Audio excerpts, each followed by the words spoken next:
A letter from honor. I am the reason why love knows you so well. I can recognize the Jesus in you, who you are at your core, the heart to love. You too often feel overlooked, but you're just looking to the wrong people. I see you. Your care for people does not go unnoticed. Awareness is my mother, as you know. Without awareness, there is no me, nor my sister, kindness. She's shared with me what you've been walking through: rejection, confusion, processing feeling stuck, heartbreak. I know it can be tough. I've seen it. If you tell your friends you're depressed, they'll move heaven and earth to help. But if you tell them you're heartbroken, they feel sorry for you but still expect you to carry on as if nothing happened. They see this need of grieving, processing, and healing as weakness. If it encourages you, this doesn't make you any less of a man in my book. You are still a man worthy of being honored. You will have a seat at my table for all the days of your life. Even on the days you're not hungry, would you give me the honor of breaking bread with you? In my house, we will fight shame. We will bless rather than hide. We will serve one another. We will not become too familiar. We will outdo one another in showing honor. We will grow through the struggle of forgiveness. God is honored in the wrestling, not solely in the achieving. And if there can be honor among thieves, there can be honor among sons and daughters, brothers and sisters. I'm excited to see what my son, Wisdom, will learn and experience from our friendship. One thing he's already picked up is equality with our peers is not a thing to be grasped, but rather a desire to honor them, especially in their uniquenesses. If you remember any words from this letter, I hope it's this: it's my highest honor to be considered a friend of God. It will be my second highest honor to be considered a trusted friend by you. Because of all we've gone through and being able to see who you truly are, I will always just want to see you honored. Sincerely, Honor.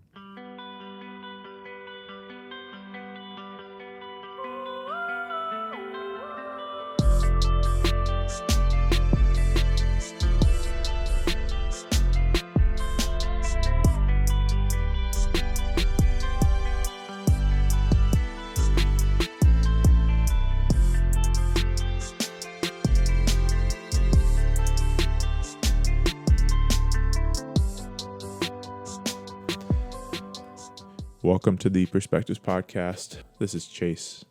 Hope everything is going well. Coming to y'all early on a Friday morning while it's raining outside. And it's been a minute since I've shared some of my writings. As y'all know, who listen frequently, we released our episodes from our recent February LA trip. And then we released our episode from our Filipino cultural dinner that we hosted a few weeks back. And so we haven't had to record an episode. Me and Josue here in a little bit. And Josue moved over to his house this last weekend, which is amazing. We're super excited for him. And so he's still getting settled in there and was just praying. We were just praying through, what we should put up. And so I felt led to put this up. It was a writing of mine that I finished.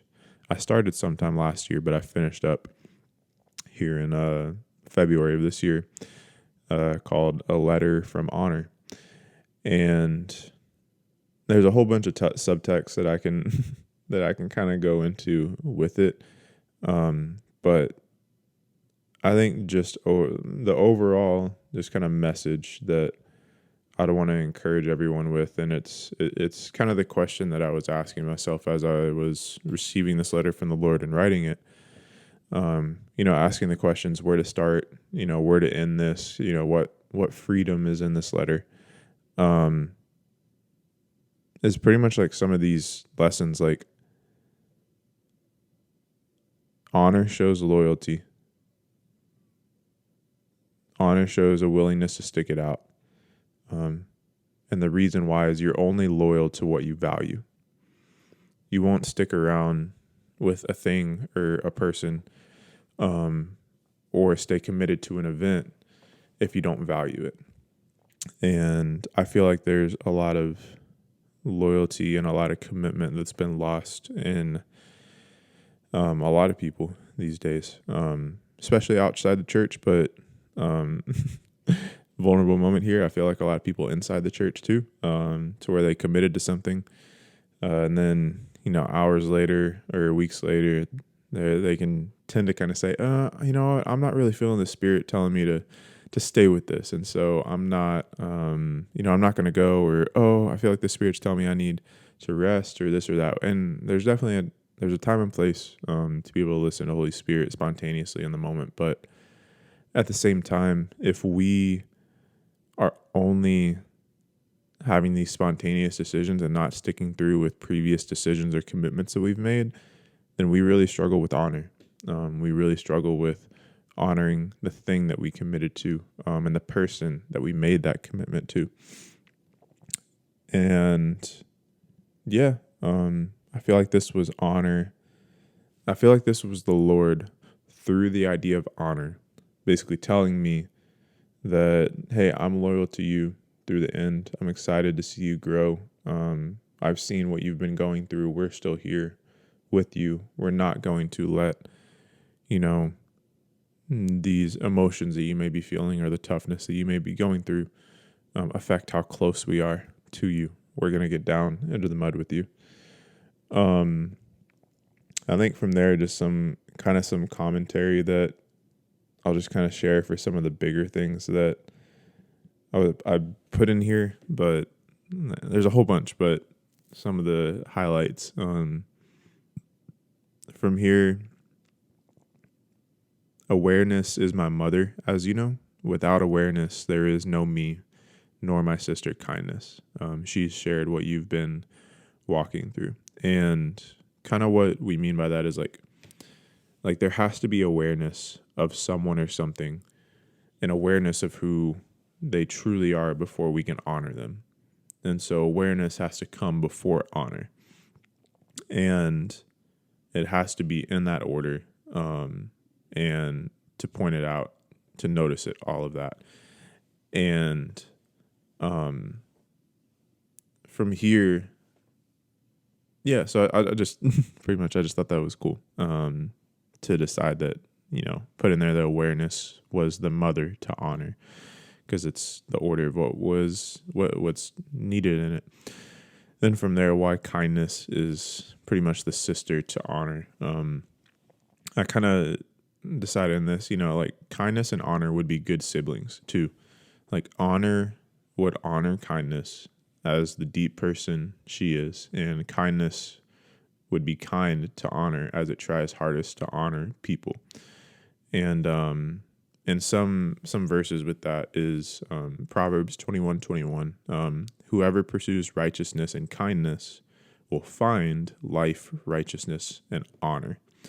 And kindness leads to life and honor. Not power, wisdom, money, or joy, but kindness leads to life and honor. And so I just thought it made sense to kind of have them together as siblings, and that they would be good siblings to one another. One other thing was, you will have a seat at my table for all the days of your life, even on the days when you're not hungry. Would you give me the honor of breaking bread with you? This comes from this idea of the table that's in 2 Samuel 9. David basically reserved a seat for one of Saul's sons at his table, quote unquote, for all the days of his life. And David, wasn't resentful towards Saul or his family because of what Saul put him through, but instead, David chose to honor them with a seat at the table forever. And in this, forgiveness asks who I can bless. Honor fights shame. and true forgiveness can happen at the table. In real settings, offense, it's something where sometimes we struggle with people in real life, or we feel like we aren't honoring them if we offend them every now and then. But like the truth is like in real settings, like offense will inevitably come. To say things, to be truthful and transparent with our words, it may mean that this person or that person may get offended by it because we didn't know they were going to be offended. But from there, offense is inevitably going to come, but you have the choice to choose forgiveness. Like forgiveness is ever so present whenever we're at the table with people. And like the thing is online or in like other counterfeit conversations and counterfeit tables, we can easily block or shun or reject people. To whereas at a true table, forgiveness has to be there because something is going to come up. We have no other choice in that. And kind of as he said, like, would you give me the honor of breaking bread with you even when you're not hungry? This just shows like the power of invitation.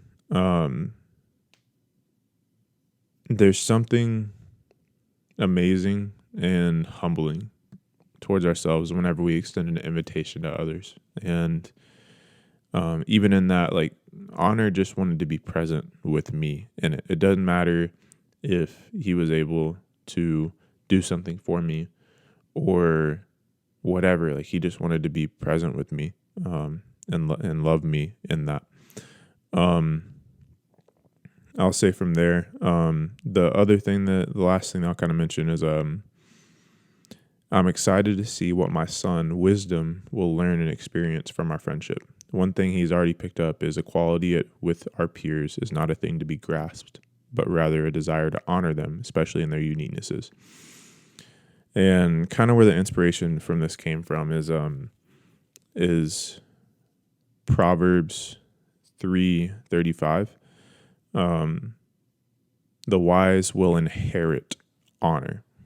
And from here, it that also shows that, honor is not just based on our own actions, but is a sort of identity thing with it being an inheritance. But basically in it, I imagine wisdom being the son to honor and inheriting what honor has. And I'm just simply put, I'll just leave it there. Like, I think that speaks enough for itself. But then from there, like what it learned, like equality with our peers is not something to be grasped, but rather to honor them. It points towards, the verse where it says, Jesus did not count, I believe in Philippians, Jesus did not count equality with God as something to be grasped, but rather he humbled himself. And like for us, like Jesus and God they're one and the same, they're peers in the Trinity. So for us, it's like the lesson we can take from it is like equality with our peers is not a thing to be grasped, but rather a desire to honor them. And there's a whole bunch of other stuff that I can go through, but for the sake of time, I will not. But I just hope this letter was encouraging. I hope some of this context I was able to bring to it was encouraging. But y'all. Hope y'all have a great Friday. Hope y'all have a great weekend, all that fun stuff. And until next time, much love. God bless.